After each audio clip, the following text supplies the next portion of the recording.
ஜெயஹிந்த் எல்லாருக்குமே வணக்கம் ஃப்ரெண்ட்ஸ். இந்த வீடியோ எதை பத்தினது அப்படின்னு பாத்தீங்க அப்படின்னா ஆர்ஆர்பி ஆர்பிஎஃப் கான்ஸ்டபிள் அண்ட் எஸ்ஐக்கான ஒரு ஷார்ட் நோட்டீஸ் ரிலீஸ் பண்ணிட்டாங்க. இது வந்து அஃபிஷியலா வந்து அனௌன்ஸ் பண்ணிட்டாங்க. இதுக்கு முன்னாடி வந்து இது ஃபேக் அப்படின்னு சொல்லிட்டு நிறைய வந்து ரூமர்ஸ் வந்துட்டு இருந்தது. இப்போ வந்து கன்ஃபார்மா வந்து ஆர்ஆர்பி சைட்ல இருந்து ஆர்பிஎஃப் கான்ஸ்டபிள் அண்ட் எஸ்ஐக்கான ஷார்ட் நோட்டீஸ் ரிலீஸ் பண்ணிட்டாங்க. எவ்வளவு வேகன்ட் இருக்கு, என்ன ஏஜ் லிமிட், குவாலிஃபிகேஷன், அதுக்கப்புறம் செலக்ஷன் ப்ரொசீஜர் எல்லாமே இந்த வீடியோல கம்ப்ளீட்லி பார்க்கலாம். இந்த வீடியோ மறக்காம ஸ்கிப் பண்ணாம பாருங்க. உங்களோட ஃப்ரெண்ட் யாராவது டிஃபென்ஸ் ட்ரை பண்ணிட்டு இருக்காங்க அப்படின்னா மறக்காம இந்த வீடியோ ஷேர் பண்ணிவிடுவோம். இந்தியன் ஆர்மி ட்ரை பண்ணி ஏஜ் முடிஞ்சிடுச்சு அப்படி இல்லைன்னா வந்து ஹைட் வந்து இல்லை அப்படின்னா கண்டிப்பா இந்த செலக்ஷன் உங்களுக்கானதான். ஓகேங்களா? கண்டிப்பா வந்து பாத்தீங்க அப்படின்னா உங்களோட ஃப்ரெண்ட் ஏதாவது டிஃபென்ஸ் ட்ரை பண்ணிட்டு இருந்தாங்க அப்படின்னா இந்த வீடியோ மறக்காம ஷேர் பண்ணி, நீங்க நம்ம சேனல் புதுசா பார்த்துட்டு இருந்தீங்க அப்படின்னா மறக்காம சப்ஸ்கிரைப் பண்ணி பெல் ஐக்கனை தட்டி ஆல்ல போட்டுக்கோங்க. ஸோ இப்போ வந்து ஆர்பிஎஃப் கான்ஸ்டபிள், அதாவது இது ஒரு எம்ப்ளாய்மெண்ட் நோட்டீஸ் ரிலீஸ் பண்ணியிருக்காங்க. ஆர்பிஎஃப் சப் இன்ஸ்பெக்டர் அண்ட் கான்ஸ்டபிளுக்கான ஷார்ட் நோட்டீஸ். ஓகேங்களா?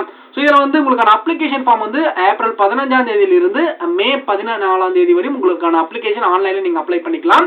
ஸோ இது வந்து கான்ஸ்டபிள் அண்ட் எஸ்ஐக்கான ஒரு போஸ்ட் மட்டும் தான். ஓகேங்களா? சப் இன்ஸ்பெக்டருக்கு பே லெவல் 6 கொடுக்குறாங்க, கான்ஸ்டபிளுக்கு பே லெவல் 3 கொடுக்குறாங்க. ஸோ சப் இன்ஸ்பெக்டருக்கு நீங்க ஏதாவது ஒரு டிகிரி முடிச்சிருந்தா போதுமானதுதான். ஓகேங்களா? ஏதாவது ஒரு டிகிரி முடிச்சிருக்கலாம். கான்ஸ்டபிளுக்கு நீங்க 10th முடிச்சிருந்தாவே போதுமானதுதான். ஸோ எஸ்ஐக்கு வந்து 35,400 ரூபா வந்து ஹினான்ஸ் சேலரி, பேசிக் சேலரி. அண்ட் கான்ஸ்டபிளுக்கு வந்து 21,700 ரூபா வந்து பேசிக் சேலரி இருக்கும். ஓகேங்களா? ஸோ இது வந்து ஒரு பேசிக் சேலரி தான். இதோட இன்னன் சேலரி உங்களுக்கு 45, 50 அது நீங்க இருக்கிற இடத்த பொறுத்து வரும். ஓகேங்களா? ஸோ அதுக்கப்புறம் இதுக்கு எல்லாத்துக்குமே மெடிக்கலை பொறுத்தவரை B1 ஸ்டாண்டர்ட். இந்த மெடிக்கலை பத்தி ரயில்வேல இந்த B1, A1 இருக்கும். அதை பத்தி உங்களுக்கு தெரியாம இருந்துச்சு அப்படின்னா நெக்ஸ்ட் வீடியோல நான் உங்களுக்காக இதை பத்தி கொடுக்குறேன். ஓகேங்களா? ஏஜ் லிமிட்டை பொறுத்தவரையும் கான்ஸ்டபிளுக்கு வந்து பாத்தீங்க அப்படின்னா 18 வயசுல இருந்து 28 வயசுக்குள்ள இருந்தீங்க அப்படின்னா எலிஜிபிள். எஸ்ஐக்கா இருந்தீங்க அப்படின்னா 20 வயசுல இருந்து 28 வயசுக்குள்ள இருந்தீங்க அப்படின்னா எலிஜிபிள். இது இல்லாம ஏஜ் ரிலாக்சேஷனும் கொடுக்குறாங்க. ஸோ எஸ்சி எஸ்டியா இருந்தீங்க அப்படின்னா 3 இயர்ஸ், ஓபிசி இருந்தா 3 இயர்ஸ், எஸ்சி எஸ்டியா இருந்தா 5 இயர்ஸ் நினைக்கிறேன். ஸோ கிட்டத்தட்ட வந்து நீங்க 34, 35 வயசு வரையும் அப்ளை பண்ணிக்கலாம்.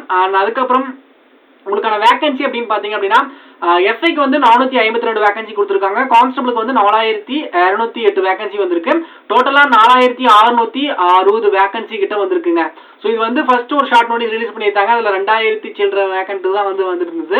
இப்போ அதோட டபுளா வந்திருக்கு. ஸோ இந்த வேகன்ட் வந்து இன்க்ரீஸ் தான் ஆகும், டிக்ரீஸ் ஆகாது. நீங்க செலக்ஷன் ப்ராசஸ் போறதுக்குள்ளேயே ஸோ இந்த வேகன்ட் இன்க்ரீஸ் ஆகிறதுக்கு தான் சான்சஸ் இருக்கு. ஓகேங்களா? நெக்ஸ்ட் செலக்ஷன் ப்ரொசீஜர் அப்படின்னு பாத்தீங்க அப்படின்னா ஃபர்ஸ்ட் சிபிடி எக்ஸாம் இருக்கும். அதுக்கப்புறம் பிசிக்கல் மெஷர்மெண்ட் டெஸ்ட் இருக்கும். ஓகேங்களா? அதுக்கப்புறம் டாக்குமெண்ட் வெரிஃபிகேஷன், மெடிக்கல், அது எல்லாமே நடக்கும். அண்ட் சிபிடி எக்ஸாமுக்கான மார்க் அப்படின்னு பாத்தீங்க அப்படின்னா 120 கொஸ்டின் இருக்கும். 120 மார்க், அதாவது 120 கொஸ்டின் இருக்கும். உங்களுக்கான எஸ்ஐ அண்ட் கான்ஸ்டபிள் ரெண்டுத்துக்குமே 120 கொஸ்டின் தான். ஓகேங்களா?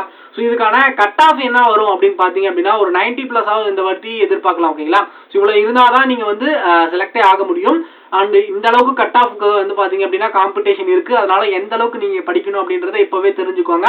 அண்ட் அப்ளிகேஷன் வந்ததும் அப்ளை பண்றதுக்கான வீடியோ நம்மளோட சேனல்ல வரும். அண்ட் நெக்ஸ்ட் வந்து பாத்தீங்க அப்படின்னா அப்ளை பண்றதுக்கான ஃபீஸ் அப்படின்னு பாத்தீங்க அப்படின்னா ஓபிசியா இருந்தீங்க அப்படின்னா 500 rupees பே பண்ணும். அதுல 400 rupees நீங்க சிபிடி எக்ஸாம் எழுதணும்னே அதை வந்து ரீஃபண்ட் பண்ணிடுவாங்க. அதுக்கப்புறம் 250 rupees எஸ்டியா இருந்தீங்க அப்படின்னா கொடுக்கணும். அதே நீங்க வந்து பாத்தீங்க அப்படின்னா ஸோ ஏஜில் அதை வந்து நீங்க சிபிடி எக்ஸாம் எழுத போகும்போது இந்த அமௌண்ட்டும் ரீஃபண்ட் பண்ணிடுவாங்க. ஸோ வேற ஏதாவது இந்த ஆர்பிஎஃப் பத்தி ஏதாவது இன்ஃபர்மேஷன் தெரியணும் அப்படின்னா மறக்காம கமெண்ட் செக்ஷன்ல கேளுங்க.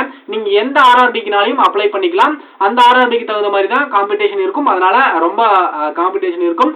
கட் ஆஃபும் அந்த அளவுக்கு வந்து இருக்க போகுது. ஓகேங்களா? நல்லா ட்ரை பண்ணி படிங்க.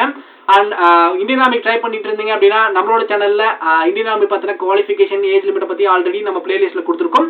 அந்த பிளேலிஸ்ட்கான லிங்க் டிஸ்கிரிப்ஷன்ல இருக்கு. இந்த நோட்டிபிகேஷனுக்கான பிடிஎஃப் வந்து பாத்தீங்க அப்படின்னா நம்மளோட அஃபிஷியல் டெலிகிராம் சேனல்ல கொடுத்துருக்கேன். டவுன்லோட் பண்ணி உங்களோட ஃப்ரெண்டுக்கு ஷேர் பண்ணுங்க.